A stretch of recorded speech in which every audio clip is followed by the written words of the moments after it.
এই কুখ্যাত খুনিকে পৃথিবীর কোন দেশ আশ্রয় দিতে চায় নাই।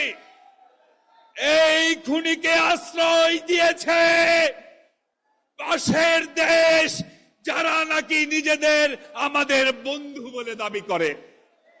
ভাই আমার, শুধু আশ্রয় দিয়েই ক্ষান্ত হয় নাই, ওই খুনির মাধ্যমে এই বাংলাদেশে অস্থিরতা সৃষ্টি করছেন, এমনকি ট্রেনিং পর্যন্ত দেওয়াচ্ছেন।